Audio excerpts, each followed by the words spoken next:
I'm Tracy. I'm 25, living in the United States, and this is one of those stories I never thought I'd say out loud, not even to myself. If you saw me on the street, you'd never guess it. You'd think I had my life together. Morning coffee in one hand, phone in the other, hair pulled into a neat low bun, dressed like someone who knows exactly where she's going. I live in a quiet apartment on the third floor of a brick building with narrow staircases and windows that catch the afternoon sun just right. Outside, there's always the sound of cars passing, distant sirens, and sometimes a neighbor's dog barking like it's trying to argue with the world. My life looks normal, stable, predictable, but nothing about how I got here was simple. I work in a corporate office, downtown glass walls, neutral colors, quiet conversations, the smell of printer ink and expensive cologne floating through the hallways. The kind of place where everyone pretends they're not tired. The kind of place where smiles are professional and feelings are tucked away behind performance reviews and KPIs. He was my boss. I won't say his full name. I don't need to. Let's just call him Daniel. Daniel was respected, married, confident in that quiet way that makes people listen when he speaks. He was in his late 30s, maybe early 40s, always neatly dressed, sleeves rolled just enough to look approachable, but still powerful. People admired him. Some feared him. Everyone trusted him. I did too. When I first joined the company, I was nervous. New city, new job, new life. I had moved away from home chasing independence, telling myself I didn't want to depend on anyone ever again. My days were long. My nights were quiet. And sometimes loneliness sat beside me on the couch, like an uninvited guest. Daniel noticed me early on. Not in a creepy way. Not like that. He noticed my work. The way I stayed late. The way I double-checked everything. He praised me during meetings, asked for my input, trusted me with responsibilities I wasn't sure I was ready for. That kind of attention does something to you, especially when you're young and trying to prove yourself. At first, it was all professional. Emails, meetings, occasional jokes that made the long hours easier. He'd ask about my weekend. I'd ask about his. He'd mention his wife sometimes casually, like she was a distant part of his life, rather than someone actively in it. I didn't think much of it then. People talk. The office had a way of whispering. You'd hear things near the coffee machine, in the break room, during lunch outings. And one rumor followed Daniel everywhere, spoken in hushed tones and half sentences. They said his wife accused him of being impotent. At first, I thought it was cruel gossip, something people made up to entertain themselves. But the way it kept coming back, the way people lowered their voices when they said it, the way no one laughed afterward, it felt heavier than a joke. I never asked him about it. I never wanted to know. Until the night, everything changed. It was late. Too late. The office lights were dim. Most people gone. The city outside, glowing through the windows. I was tired, frustrated, overwhelmed by deadlines, and expectations I felt were closing in on me from all sides. Daniel came by my desk. He asked if I was okay. That question, simple, human, broke something open in me. I don't know how the conversation shifted from work to life. From life to loneliness. From loneliness to feelings that had no business existing. I don't know who crossed the line first. Maybe we both did, slowly, pretending we weren't. We talked, we laughed, we stayed longer than we should have. And that night, I made a decision that would change everything. I didn't tell myself I was doing something wrong. I told myself I was human. I told myself it was just one moment. I told myself it didn't mean anything, but it meant everything. What followed wasn't a wild affair or dramatic hotel rooms. It was quiet, careful, complicated, stolen moments, unspoken rules, and the constant weight of secrecy pressing against my chest. Daniel was different with me, softer, more vulnerable. Sometimes he talked about his marriage, how distant it had become, how cold his wife was, how she made him feel broken, less of a man. He never directly confirmed the rumors, but he didn't deny them either. I listened, I cared, and somewhere along the way, I fell in love with someone I wasn't supposed to. Weeks turned into months. Guilt and affection tangled together until I couldn't tell where one ended and the other began. Every time I told myself I would stop, something pulled me back. His voice, his reassurance, the way he made me feel seen. Then my body started changing. At first, I ignored it. Stress, I told myself. Work, I told myself. But when my period didn't come, and then didn't come again, fear crept in quietly, like it didn't want to startle me. The day I took the test, my apartment felt smaller than usual. The walls too close, the air too still. I remember sitting on the edge of the bathtub, staring at that little stick like it was a verdict. Positive. I couldn't breathe. My hands shook. My heart raced. My mind screamed questions I didn't have answers to. Pregnant. Me? By my boss? A married man whose wife accused him of not being able to make her pregnant. The irony was cruel. The fear was worse. I pressed my palm against my stomach, tears sliding down my face, wondering how my life had spun so far out of control without me noticing. I was scared to tell him. Not just scared, terrified. Because what if he didn't believe me? What if he thought I was trying to trap him? What if telling him destroyed everything? My job, my reputation, my future? Every day after that, I walked into the office carrying a secret that felt heavier than my entire body. I watched him laugh in meetings, talk about quarterly goals, act like everything was normal, while my world was slowly collapsing. And the worst part? A part of me still loved him. Every morning after that test, I woke up before my alarm. My eyes would open, and for a split second, I'd forget. Then it would crash back into me. The truth. Heavy and unavoidable. I'd lie there staring at the ceiling of my apartment, counting the faint cracks in the paint, listening to the hum of traffic outside, my hand resting on my stomach like I could already feel something moving inside me. The city didn't know. The office didn't know. He didn't know. And I carried it alone. I started noticing everything. The smell of coffee made my stomach turn. The elevator ride to my floor felt longer, tighter, like the walls were pressing in on me. I avoided mirrors because I was afraid I'd see it on my face. Guilt, fear, maybe even excitement, which scared me the most. Daniel noticed something was off. He always did. He asked if I was okay more often. His eyes lingered on me longer than usual. Once, during a meeting, he passed me a note, something small, professional-looking on the outside. Inside, it just said, "You seem distant. Did I do something wrong?" I folded it back up and slipped it into my notebook. My heart pounding so loudly, I was sure the people next to me could hear it. I wanted to tell him. I wanted to scream it out. Just get it over with.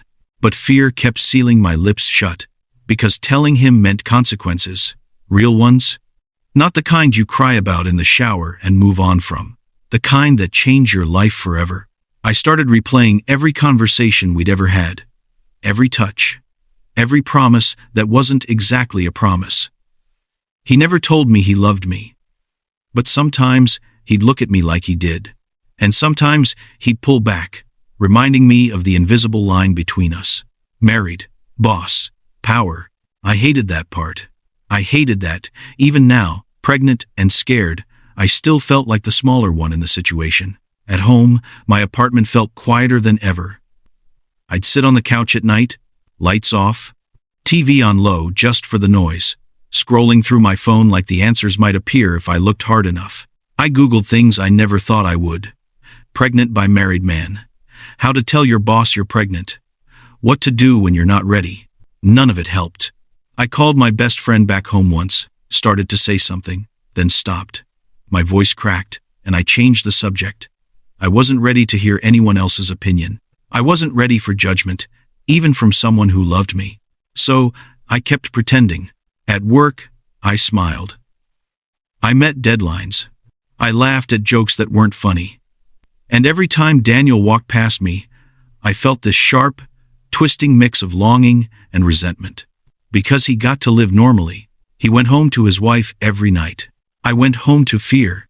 One afternoon, he asked me to stay back after work. Just us, again. My heart raced the entire day. I barely heard anything during meetings. By the time the office emptied, my hands were sweating, my mouth dry.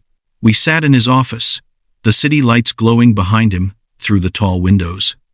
He leaned back in his chair, loosened his tie slightly, and studied me like he was trying to solve a puzzle. "You've been quiet," he said gently. "Talk to me, Tracy." That was it. That was my moment. I opened my mouth and closed it again. I told him I was tired, that I'd been stressed, that I needed a few days off. He nodded, accepted it too easily, and that almost hurt more. As I stood to leave, he reached for my hand, just for a second. His touch was familiar, grounding, and suddenly I hated it. I pulled away. His face changed. Confusion flickered across it, followed by something like guilt. "Did I cross a line?" he asked. I wanted to say yes. I wanted to say you crossed it a long time ago. Instead, I said, "I just need space."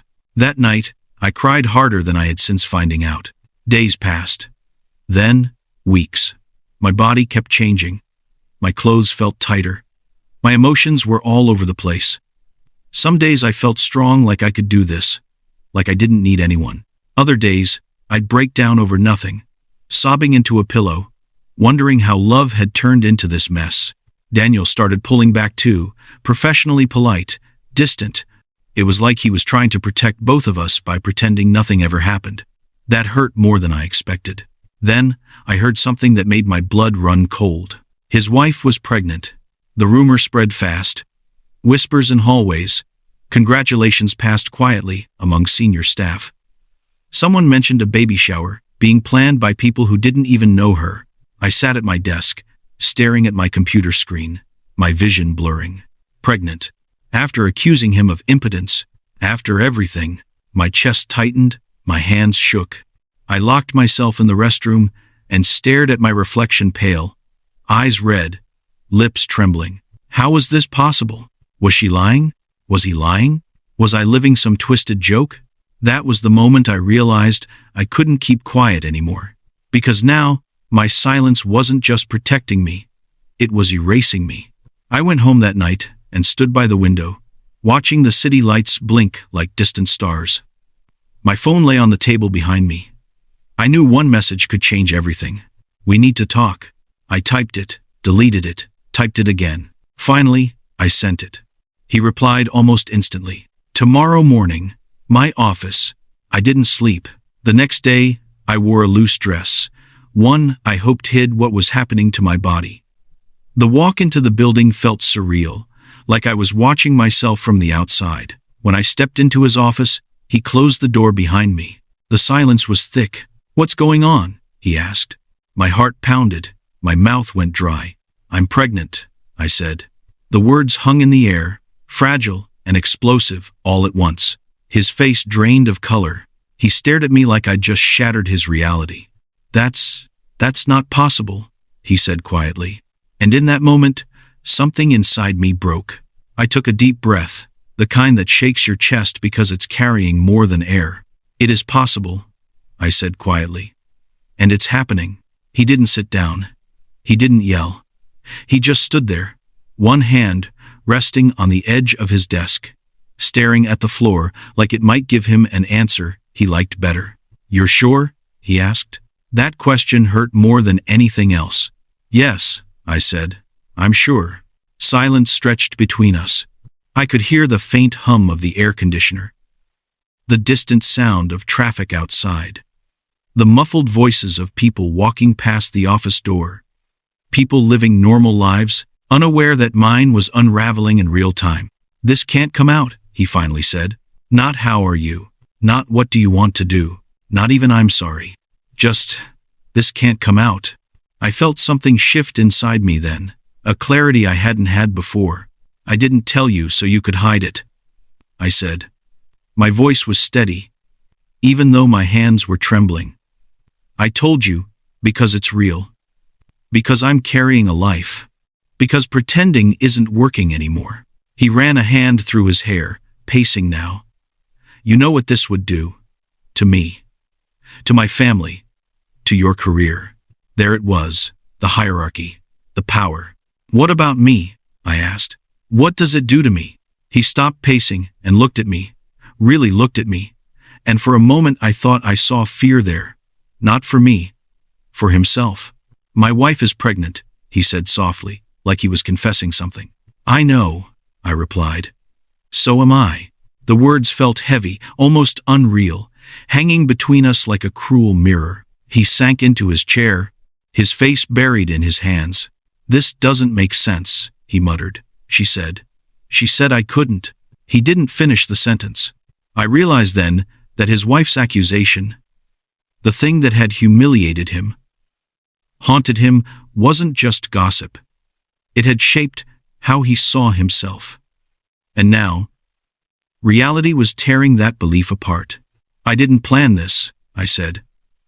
I'm not trying to ruin you. I'm just telling the truth. He looked up. What do you want? I had asked myself that question 100 times. I still didn't have a clean answer. I want honesty, I said. I want respect. And I want to decide what happens next without being scared. He nodded slowly, like he was buying time. We need to be careful, he said. Very careful. That word again. Careful for who? After that day, nothing was the same. We stopped meeting alone. He reassigned some of my responsibilities, said it was to reduce pressure. People noticed. Whispers started, not about pregnancy, about favoritism, about distance, about tension. At home, I started going to doctor's appointments alone. Sitting in waiting rooms, filled with couples holding hands, smiling nervously, planning futures together. I watched them from across the room, feeling like an outsider to my own experience. Sometimes, I imagined telling my child this story one day. Sometimes, I imagined never telling anyone at all. Daniel called me one night, late. I can't sleep, he said. Neither could I. We talked quietly, like we used to, but something had changed. The warmth was replaced by caution, the intimacy by guilt. I don't know what to do, he admitted. My wife, she's happy. She thinks this pregnancy fixes everything. And me? I asked. He didn't answer. That was answer enough. A few days later, HR called me in. My heart dropped the moment I saw the email. They asked questions about boundaries, about professionalism, about whether I felt uncomfortable. The way they framed it made it sound like concern, but I could feel the pressure beneath it. I realized then how easily the narrative could be flipped. Young woman, powerful boss, workplace relationship. I could lose everything. That night, I sat on my bed, hands resting on my stomach, and made a decision. I was done being silent. I told my best friend, then my sister. The words came out messy, broken, soaked in tears. But once they were out, I felt lighter, supported, less alone. I started documenting everything. Messages, dates, conversations, not out of revenge, out of self-preservation. Daniel noticed the shift in me. You're pulling away, he said during our last private conversation. I'm protecting myself, I replied. He looked at me like he was seeing me clearly for the first time, not as a secret, not as a complication, but as a woman who had grown stronger than he expected. I never meant to hurt you, he said. I know, I replied. But you did. As my belly began to show, hiding became impossible. I requested a transfer. A fresh start. HR approved it, quietly, efficiently, like they were relieved. On my last day in that department, Daniel stood by his office door as I walked past. Take care, he said. I nodded. You too. And I meant it not because I forgave everything, but because I was finally choosing peace over pain. Now, when I sit by my window at night, the city still hums the same way it always has. But I'm different. I'm stronger, wiser, more aware of how love can blur lines, how power can complicate affection, how silence can be just as damaging as betrayal. I don't know exactly what the future holds, but I know this: my story didn't end when I got scared. It began when I stopped being afraid to speak. And if you're listening to this, maybe you've been there too. Loving someone you shouldn't. Staying quiet when you should speak. Thinking your feelings don't matter. They do. And so do you. After the transfer, everything felt unfamiliar again, like being new all over. New floor, new faces, new routine. The office layout was different. More open, less intimidating. The windows were wider, letting in more sunlight. And from my desk, I could see a slice of the city buses stopping, people crossing the street. Life continuing, no matter how heavy my chest felt. No one here knew my story. And that was both comforting and terrifying. I focused on work. I had to. It became my anchor. Every task I completed felt like proof that I was still capable, still valuable, still more than the mess my personal life had become.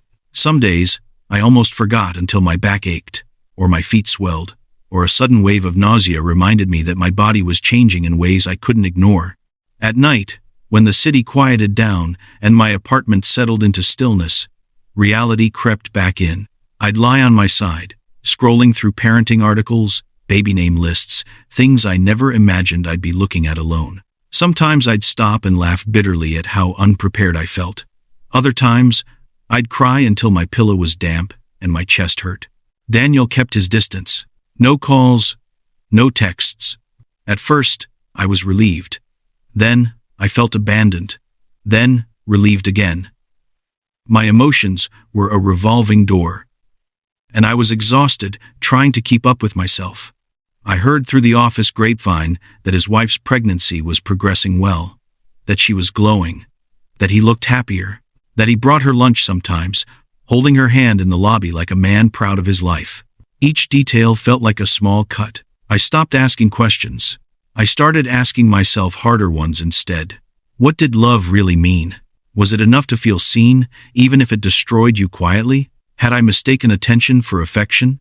I remembered the early days, how special I felt when Daniel noticed me. How safe his approval made me feel in a world where I was trying so hard to prove myself. And slowly, painfully, I realized something I didn't want to admit. I hadn't just fallen in love with him. I had fallen in love with the version of myself I was around him, confident, appreciated, chosen. That realization hurt, but it also freed me. One evening, after a long day, I stopped by a small grocery store near my apartment. The kind with narrow aisles and soft music playing overhead. As I stood in the produce section, holding a bag of apples, a woman smiled at me. "How far along are you?" she asked warmly, glancing at my belly. I froze for a second. Then I answered, "A few months." She nodded. "It's a beautiful journey. Hard, but beautiful." I smiled back, surprised by how natural it felt. That was the first time I didn't feel ashamed.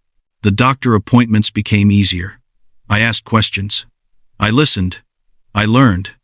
I began talking to my baby sometimes, quietly, when I was alone. Not full conversations, just reassurance. Promises I wasn't even sure I could keep yet. I promised love. Daniel eventually reached out. Just once. He asked if we could talk. Not at the office. Not about work. Neutral ground. Coffee. I stared at the message for a long time. Then I agreed. The cafe was quiet, tucked between a bookstore and a dry cleaner. Wooden tables, soft lighting, the smell of roasted beans hanging in the air. I arrived early and chose a corner seat, my hands wrapped around a warm mug like it could steady me. When he walked in, I barely recognized him. He looked tired, older, less sure of himself. We exchanged awkward hellos and sat down. "How are you?" he asked. "I'm okay," I said. And for the first time, it wasn't a lie. He nodded. "I think about you, about what I put you through." I didn't respond immediately.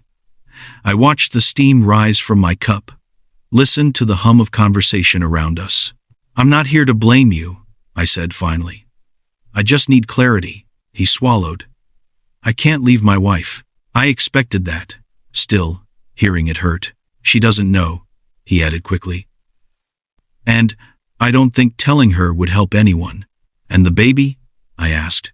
He hesitated. "I'll support," he said. "Financially, quietly, quietly." That word again? "I'm not asking for secrecy," I said firmly. "I'm asking for responsibility." He looked ashamed, and for the first time, I saw him not as my boss, not as the man I loved, but as a flawed human being, overwhelmed by consequences he never thought he'd face. We talked for a long time. About boundaries. About the future. About what couldn't happen again. When we stood to leave, he looked at my belly, not with fear, but something closer to awe. "I never thought," he started. "I know," I said. Outside, the air was cool. The city lights flickered on as dusk settled in. As I walked home, I felt lighter, not because everything was resolved, but because I had reclaimed my voice. Weeks passed. I told HR officially. I told my manager. The reactions were polite, supportive, professional. No drama, no punishment, just accommodations and paperwork. Life went on. Some nights, I still mourned what I thought I had, the love story I imagined, the future I once pictured. But slowly, a new vision took its place. One that didn't depend on someone else choosing me. I started choosing myself, and in doing so, I realized something powerful. Love doesn't begin with secrecy. It doesn't thrive in imbalance. And it should never make you feel small. I was learning, slowly, painfully, how to build something healthier from the ruins of what broke me. And my story, it wasn't over yet. As my pregnancy progressed, time began to feel strange. Some days crawled by so slowly, I thought I might scream. Other days slipped through my fingers before I even noticed they were gone. My body was changing faster than my mind could keep up with. And every new ache, every new flutter inside me reminded me that life was moving forward, whether I felt ready or not. I started walking more. In the evenings, after work, I'd change into comfortable shoes and walk through my neighborhood. Past coffee shops with people laughing inside, past couples holding hands, past families pushing strollers. At first, those sights hurt. They felt like reminders of what I didn't have. But slowly, something shifted. I stopped seeing them as losses. I started seeing them as possibilities. Sometimes I imagined myself there, pushing a stroller, juggling coffee and keys, tired but fulfilled. Other times, fear crept back in, whispering questions I still couldn't answer. Would I be enough? Would my child resent the story of how they came into this world? Would I always feel like something was missing? At night, I'd sit on my couch, one hand on my belly, the other scrolling through my phone. Messages from my sister. Encouragement from my best friend. Random parenting videos that made everything feel both terrifying and beautiful. Daniel kept his promise. Money came regularly. Quietly. No messages attached. No demands. No emotional strings. Just transfers that reminded me of his presence, without forcing it into my daily life. I didn't feel proud accepting it, but I didn't feel ashamed either. It was responsibility, not romance. That distinction mattered. One afternoon, while organizing old files at work, I felt a sudden, sharp pain and froze. Panic shot through me like electricity. My breathing became shallow, my heart pounding in my ears. For a moment, all the strength I'd built crumbled. I went to the restroom, locked myself in a stall, and cried. Not loudly, just silently. The kind of crying that feels like your body is leaking fear. When the pain passed, I realized something important. No matter how independent I became, no matter how much I tried to be strong, there would still be moments where I felt overwhelmed. And that didn't mean I was weak. It meant I was human. That night, I called my mother. We hadn't talked much since I moved away. Distance had made our relationship polite, surface level. But when she answered and heard my voice, something softened immediately. I told her everything, not all at once, not perfectly, just the truth, in fragments. The affair, the pregnancy, the fear, the loneliness. She didn't yell. She didn't shame me. She was quiet for a long time. Then she said, "I wish you hadn't gone through this alone." Those words broke me. I didn't want to disappoint you, I admitted. You could never, she replied. That conversation changed something in me. It reminded me that love didn't have to be complicated to be real. That support didn't require perfection. After that, I let people in. Slowly, carefully. My life became smaller but richer. Fewer secrets, fewer lies, more honesty. At work, I started mentoring a new hire.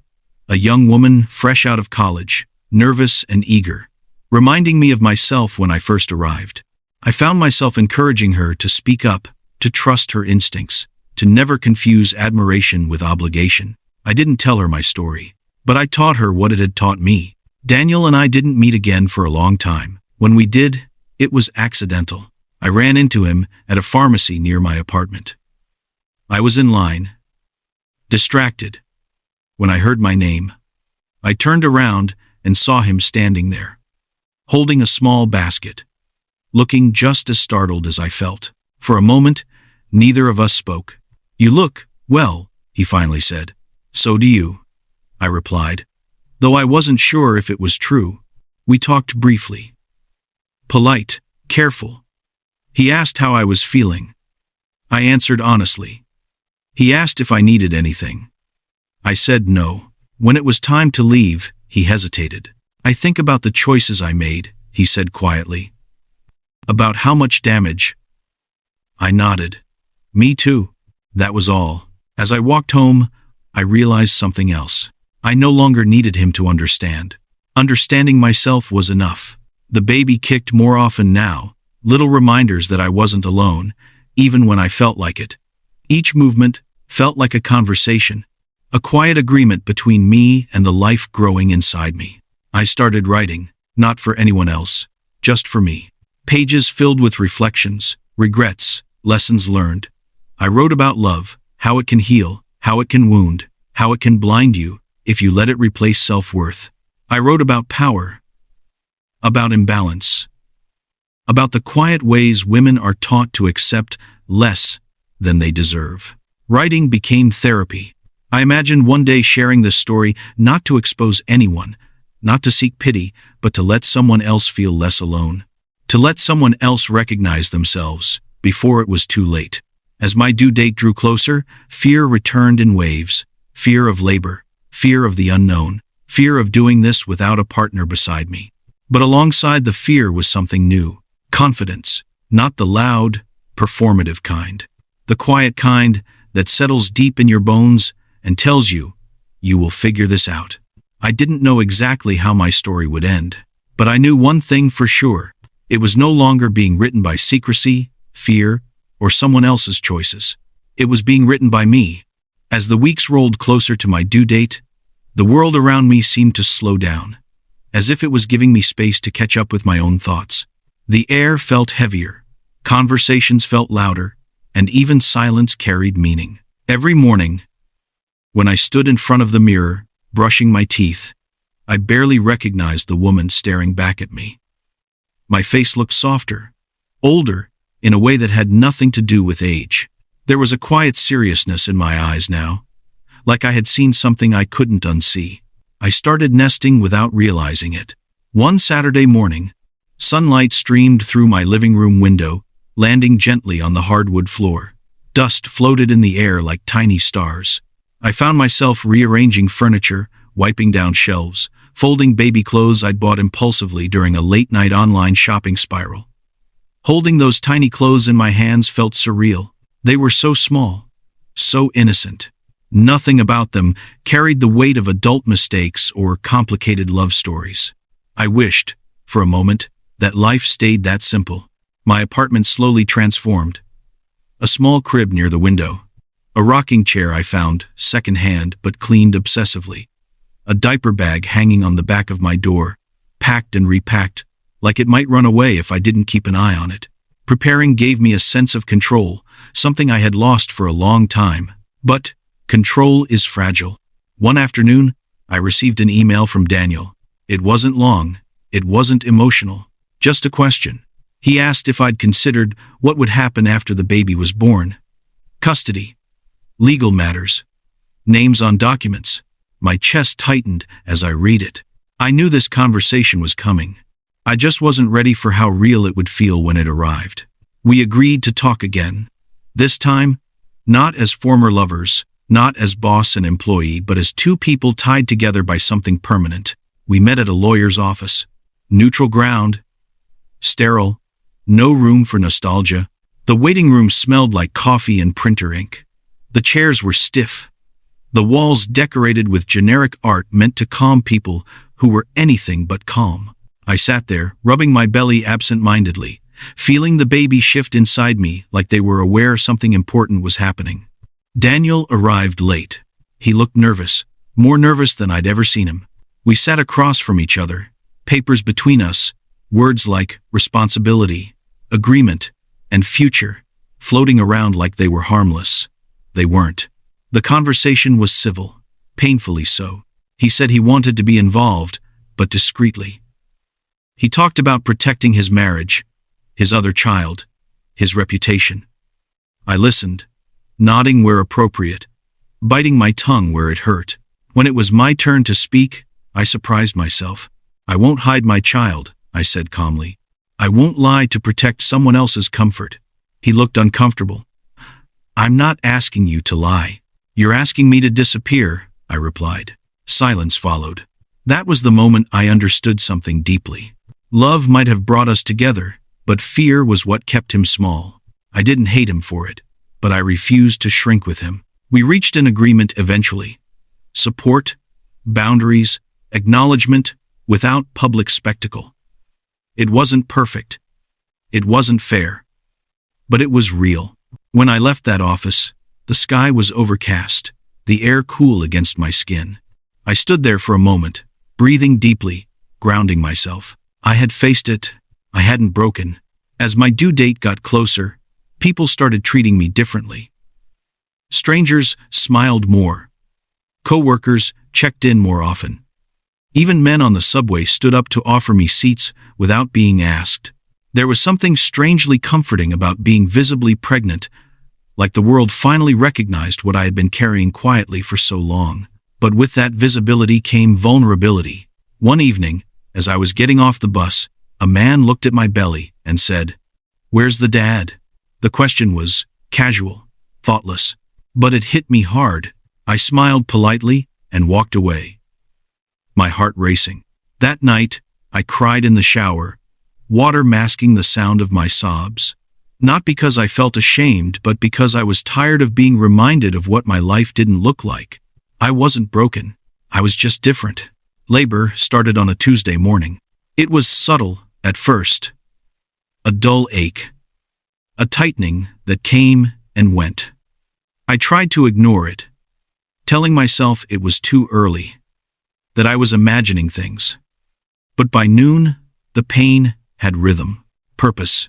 I called my sister. Then my mom. Then I grabbed my bag. The hospital smelled like antiseptic and anticipation. Bright lights, soft voices, controlled chaos. I was checked in, monitored, reassured, poked, and prodded until my body felt like it belonged to everyone but me. Labor was nothing like the movies. It wasn't dramatic screaming or instant clarity. It was long, exhausting, humbling. There were moments I thought I couldn't do it. Moments I begged for it to stop. Moments where fear threatened to overwhelm me completely. And then, in the middle of it all, I felt something shift. Strength, not borrowed, not given, mine. When my baby was placed on my chest, warm and crying and real, time stopped. Everything else, the office, the affair, the rumors, the fear, faded into the background. It was just us, I cried. Not from pain, but from release. I had made it. Daniel didn't come. I didn't expect him to. My mother held my hand. My sister took pictures. Nurses moved around quietly, respectfully, like they understood this moment mattered more than anything else. Later that night, alone in my hospital room, city lights glowing faintly through the window, I watched my baby sleep. And for the first time in a long time, I felt complete. Not because life was perfect, but because I was finally honest with myself about what I deserved. Love without fear. Support without secrecy. A future built on truth. My story wasn't about being someone's mistake. It was about becoming my own choice. The first night home was quieter than I expected. The hospital had been full of beeping machines, whispered instructions, footsteps in the hallway at all hours. My apartment, by contrast, felt almost too still. The city outside hummed faintly, but inside, it was just me and this tiny human who depended on me for everything. I set the baby carrier down gently near the couch, kicked off my shoes, and stood there for a moment, unsure of what to do next. I had imagined this moment so many times, bringing my baby home, but imagination doesn't prepare you for the reality of how heavy responsibility feels when it's finally in your arms. I remember thinking, so this is it. This is my life now. The baby stirred, made a small sound, and I rushed over, heart racing like I'd been neglectful, even though I'd only stepped away for seconds. I picked them up carefully, awkward at first, then more confidently, as instinct kicked in. "It's okay," I whispered, mostly to myself. Those words became my anchor. The days that followed blurred together. Sleep came in short, broken stretches. My body ached in ways I hadn't anticipated. I learned quickly that exhaustion has layers: physical, emotional, mental, and motherhood somehow touches all of them at once. Some mornings, sunlight would stream through the window, illuminating the nursery corner I'd set up. Other mornings, the sky stayed gray, matching my mood. I learned the sound of my baby's cries: hungry, uncomfortable, tired, and the subtle differences between them. I learned how to function on little sleep and still find room in my heart for wonder. Visitors came in waves. My mom stayed for a while, helping, cooking, reminding me to eat. My sister hovered nearby, taking pictures, offering advice I didn't always want but appreciated anyway. Friends visited briefly, bringing flowers, tiny clothes, gentle smiles, and then they all left. That's when reality really settled in, just me. Late at night, while feeding my baby under the soft glow of a lamp, I'd stare out the window at the city lights and think about how strange life was. Somewhere out there, Daniel was living his life too. Holding his other child, sharing a bed with his wife, existing in a parallel reality that intersected with mine in only one undeniable way. He sent a message after the birth. Simple, careful. "I'm glad you're okay. I hope the baby is healthy." I replied with one sentence. "We're both doing well." That was enough. I didn't send pictures. I didn't ask for anything. Not because I was bitter, but because I was learning how to draw lines that protected my peace. Motherhood changed me faster than I expected. Not in a dramatic way. In quiet, steady ways. I became more patient, more assertive, less interested in pleasing people who didn't show up when it mattered. I stopped apologizing for taking up space emotionally or physically. Still, there were moments when doubt crept in. Moments when the apartment felt too small, the nights too long, the future too uncertain. Moments when I envied couples I saw on social media, smiling families, coordinated outfits, captions about teamwork. And, forever, I'd put my phone down and remind myself that curated happiness isn't the same as truth. My truth was messy, complicated, but it was mine. Returning to work was harder than I thought it would be. Walking into the office again, this time as a mother, felt like stepping into a version of myself I wasn't sure I recognized yet. People congratulated me, asked polite questions, treated me with a gentler tone that made me uncomfortable. I didn't want to be fragile. I wanted to be capable. Balancing work and motherhood was a constant negotiation. Time became precious. Every minute mattered. I learned how to prioritize ruthlessly my child, my health, my sanity. Everything else came second. Daniel and I crossed paths occasionally. Always professional, always distant. Sometimes I caught him glancing at me, not with longing, but with something closer to regret. I didn't dwell on it. Regret is heavy, and I'd already carried enough weight. One afternoon, as I was packing up to leave early for a pediatric appointment, a coworker asked me how I managed everything on my own. I paused before answering. "I don't do it alone," I said. I just don't do it the way people expect. That felt important to say. At home, my baby started smiling. The first time it happened, I wasn't even sure it was real. I stared, heart pounding, waiting for it to happen again.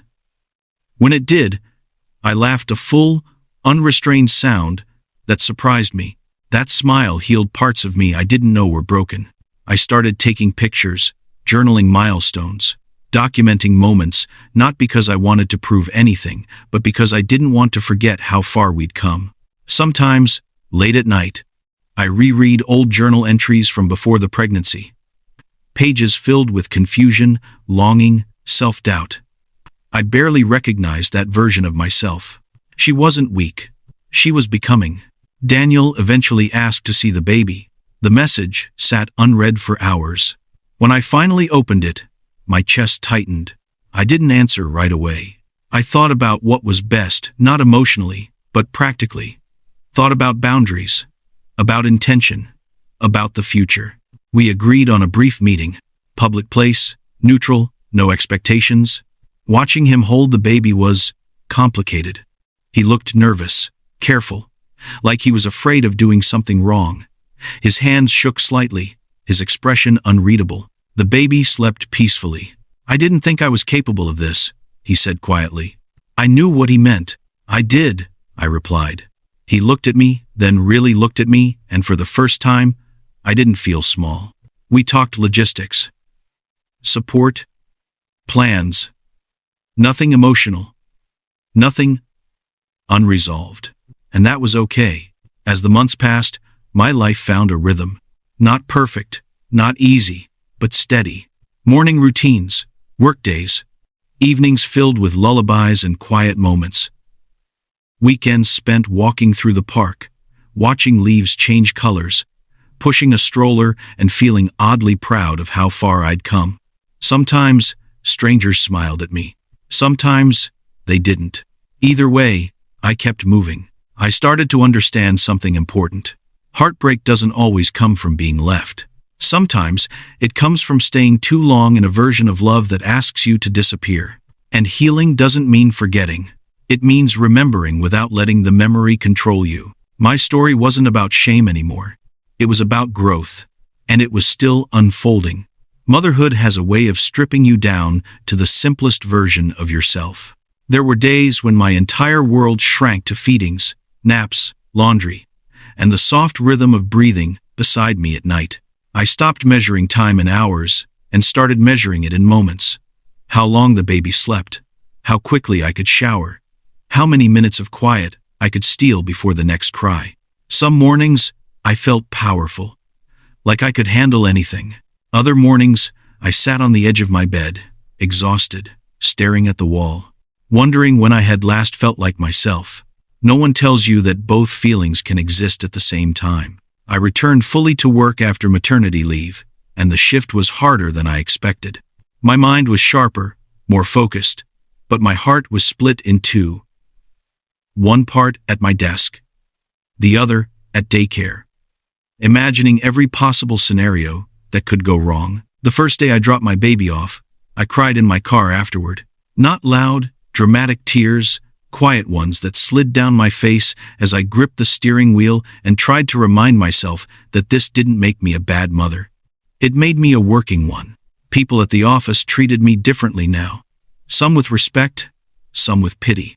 Some with curiosity masked as concern. Are you managing okay? You must be so tired. I don't know how you do it.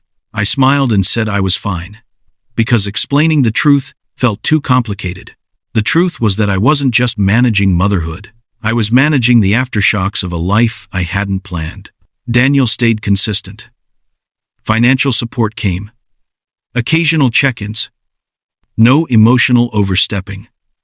No late-night calls. No confusion. That consistency helped.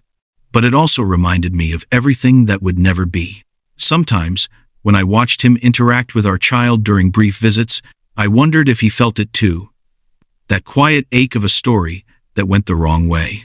Other times, I sensed relief in him, like he was grateful that things were contained, controlled, predictable. I stopped trying to read his emotions. That chapter of my life had already taken enough energy. One evening, after putting the baby to sleep, I sat on my couch, scrolling through old photos on my phone. Pictures of me before everything happened. Smiling, carefree, dressed up for nights out, brunches, trips. I barely remembered now. I didn't miss that version of myself the way I thought I would. She was lighter, yes, but she was also searching. I wasn't searching anymore. Loneliness still visited, though.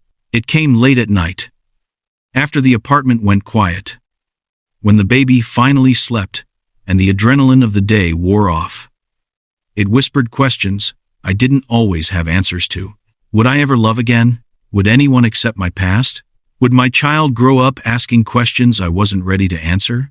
On one of those nights, I opened my journal and wrote something that surprised me. I don't regret loving him. I regret losing myself while doing it. That sentence stayed with me. I started therapy, not because I was falling apart, but because I wanted to understand myself better. I wanted to unpack why I had stayed silent so long, why I had accepted crumbs of affection, why validation from someone in power had felt like love. Therapy was uncomfortable. It asked me questions I had avoided, forced me to confront patterns I didn't want to admit existed. But it also gave me language, words for feelings I had buried under responsibility and survival.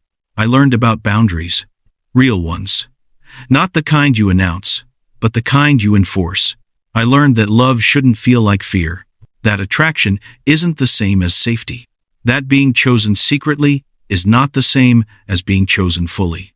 Those lessons didn't erase the past, but they reshaped how I carried it. As time passed, I began to notice people again. Not in a romantic way at first, just awareness. Conversations with coworkers that lasted longer. Friendly exchanges with other parents at daycare. Smiles that lingered without expectation. I didn't rush anything. I had learned the cost of confusion. One afternoon at the park, while my baby napped in the stroller, I sat on a bench, watching the trees sway gently in the breeze. A man sat a few benches away, reading a book, occasionally glancing up to watch his own child play nearby. We exchanged polite nods. Nothing more. And yet, the interaction stayed with me not because of attraction, but because it felt normal, balanced, equal. That felt new. Daniel eventually told me his wife knew. Not everything. The conversation was brief, serious, respectful. She knows the child exists, he said. She doesn't want contact. I absorbed that quietly. How do you feel? I asked. He hesitated. Like I'm paying for decisions I made, thinking I could control the outcome. I nodded. Me too. That conversation didn't reopen wounds. It confirmed closure. As my child grew, life became fuller, louder, messier, more joyful in unexpected ways. First words, first steps, first laughter that filled the room and made everything else feel insignificant. I started telling stories at bedtime not about princes or castles, but about strength, honesty, and finding your way when things don't go as planned. I told those stories for both of us. Somewhere along the way, my heartbreak softened. It didn't disappear, it evolved. It became wisdom, and slowly, without forcing it, I realized I was open again. Not desperate, not searching, just open. Open to the idea that love, when it came again, would look different, healthier, calmer, built on choice, not secrecy. My story wasn't defined by the man who complicated my life. It was defined by the woman who rebuilt it, and I was still building. There was a moment, sometime after my child learned how to say my name, when I realized I had stopped waiting. Waiting had once been my default state, waiting for a message, waiting for clarity, waiting for someone else to decide what I was worth, waiting for life to start making sense. And suddenly, I wasn't waiting anymore. Life was happening right in front of me, in the small details I used to overlook. Morning sunlight spilling across the living room floor, tiny shoes lined up by the door, the sound of laughter echoing through my apartment, filling spaces that used to feel empty. I had built a life I never planned for, but one that felt honest.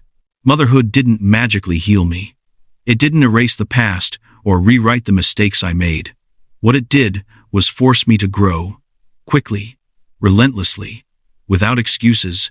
There was no room for self-pity when someone depended on me to show up every single day. And so I did. I learned how to forgive myself. That was the hardest part. Forgiving Daniel came easier than forgiving myself.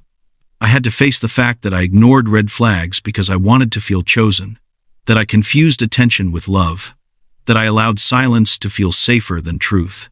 I didn't excuse those choices, but I understood them. I was young, alone, trying to survive in a world that told me success mattered more than emotional safety.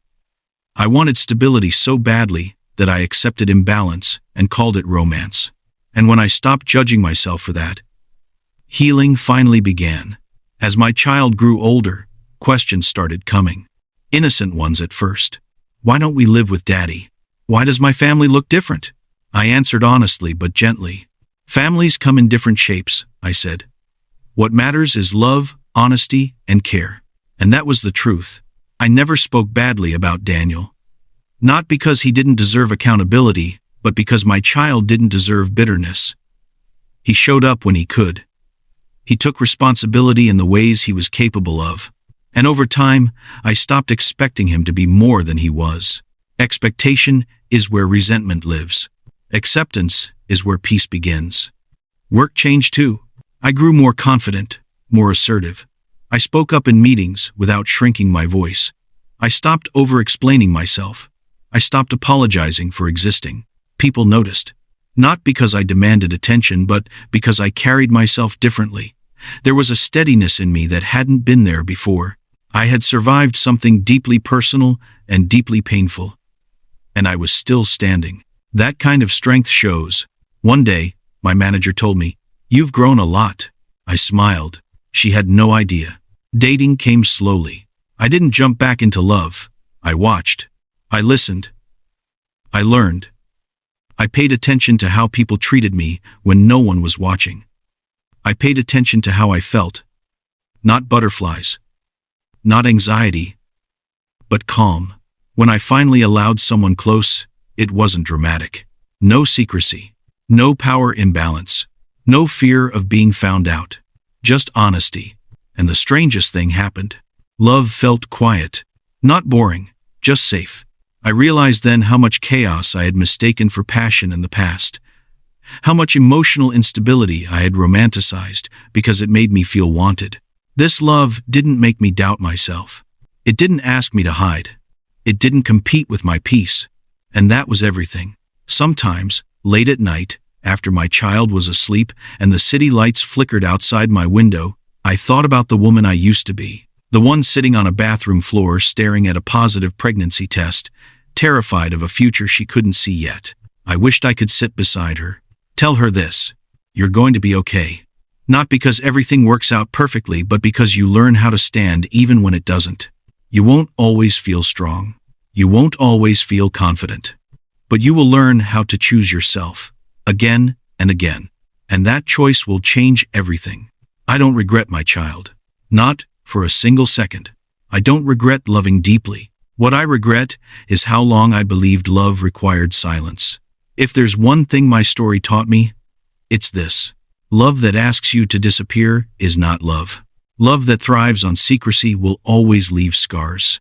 Love without balance will eventually break someone, usually the one with less power. Had I known that earlier, maybe my story would have been different. But then again, maybe it wouldn't have been mine. And this life? Imperfect, unexpected, real, is one I'm proud of. I tell this story now, not to expose anyone, not to relive pain, and not to ask for sympathy. I tell it because somewhere, someone is listening, who feels small in a situation that feels too big to escape. Someone who is afraid to speak, afraid to choose themselves, afraid of what happens next. If that's you, let me say this clearly. Your voice matters. Your feelings matter. Your future is bigger than this moment. You are not weak for loving. You are not broken for staying. But you deserve more than surviving quietly. I learned that the hard way. And if my story helps even one person choose honesty over fear, then every tear, Every sleepless night, every hard decision was worth it. This isn't a story about a boss, or an affair, or betrayal. It's a story about growth, about accountability, about becoming the woman I needed when I was scared. And this is my truth. Even after everything I'd said, everything I'd survived, there were still quiet moments when the past tried to pull me backward. Healing isn't a straight line. It's a circle you walk again and again, each time understanding a little more, hurting a little less. Some nights, when my child was asleep and the apartment was wrapped in that deep city silence that only comes after midnight, memories resurfaced without warning. The office lights, Daniel's voice, the way I used to feel seen and invisible at the same time. But those memories no longer controlled me. They came, they lingered, and then they left. Because I finally understood something I hadn't back then, closure doesn't come from apologies. It comes from acceptance. Daniel never gave me the kind of apology people imagine in stories. No dramatic confessions, no public accountability. Just consistency, responsibility, and distance. And strangely enough, that was enough. I stopped needing him to validate my pain. I stopped needing him to acknowledge my sacrifice. I stopped needing him to see me, because I finally saw myself. One afternoon, while sorting through old boxes in my closet, I found a notebook from years ago, from before everything. Pages filled with dreams I once had. Career goals, travel plans, love expectations written in soft, hopeful handwriting. I sat on the floor and read through it slowly. I realized something that made me smile through tears. I hadn't failed that girl. I had protected her. She wanted independence. She wanted growth. She wanted a life that mattered. And even though the path was nothing like she imagined, I had given her exactly that. Motherhood didn't erase my identity. It refined it. I was no longer willing to chase affection that came with conditions. I wasn't willing to accept relationships where I had to shrink to fit into someone else's comfort. I wasn't willing to romanticize imbalance. I wanted presence. I wanted honesty. I wanted peace. And for the first time in my life, those things felt non-negotiable. As my child grew older, the questions deepened. Not just about family, but about life. Why do people hurt each other? Why do adults make mistakes? Why do some people leave? Those questions hit harder than I expected. Because how do you explain to a child that adults are just children who never learned how to face their fears properly? I answered the best way I could. People don't always know how to love the right way, I said. But that doesn't mean love isn't real. And I meant it. Because despite everything, I still believed in love. Just not the version that breaks you quietly. The version I believed in now was slower, kinder, rooted in truth instead of excitement. Years passed. My life didn't become perfect. It became real. There were hard days, sick days, lonely days, days when exhaustion made me question everything. But there were also mornings filled with laughter, pride, and a deep sense of purpose I never knew before. I watched my child grow into someone confident, curious, emotionally aware, someone unafraid to speak their truth.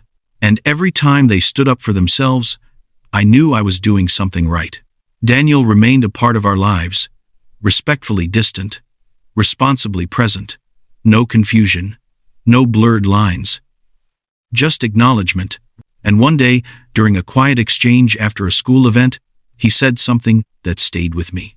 "You were stronger than I was," he said. I didn't respond immediately. Then I said, I had to be. And that was the truth. Strength wasn't something I chose. It was something circumstances demanded, and I answered. Looking back now, I see how close I came to losing myself completely. How easy it would have been to stay silent forever, to let shame write my story instead of truth. But silence would have cost me everything. If there's one lesson I carry forward, one thing I hope stays with anyone listening, it's this. Love should never require you to betray yourself. Power should never be confused with protection. And being chosen in secret is not a compliment, it's a warning. I didn't know that before. I know it now. And knowing it changed the rest of my life. Sometimes people ask me if I would change anything if I could go back. The answer surprises even me. I wouldn't change the outcome. I would change how early I trusted my intuition. Because intuition is quiet, but it's honest. And when you ignore it long enough, life finds louder ways to teach you. My story isn't dramatic because of betrayal. It's powerful because of transformation. Because I didn't stay where I was broken. I rebuilt. Slowly. Imperfectly. Courageously. This is not a story about shame. It's a story about a woman who learned how to stand alone without becoming bitter, how to love without disappearing, and how to turn heartbreak into wisdom. If you're listening to this and you're in a situation that feels confusing, painful, or unsafe emotionally or mentally, please hear me clearly. You are not crazy. You are not weak. And you are not wrong for wanting more. More honesty. More respect. More peace. Your future self is counting on the choices you make today. Choose yourself, even if your voice shakes. Choose truth, even if it costs you comfort. Choose growth, even if it hurts at first. Because one day, you'll look back at this version of you scared, uncertain, holding on, and you'll be proud. Proud that you didn't give up. Proud that you spoke. Proud that you survived and became wiser. My name is Tracy. This is not just my story. It's proof that even the most painful chapters can lead to a life that finally feels like your own. And if you stayed till the end of this story, thank you for listening.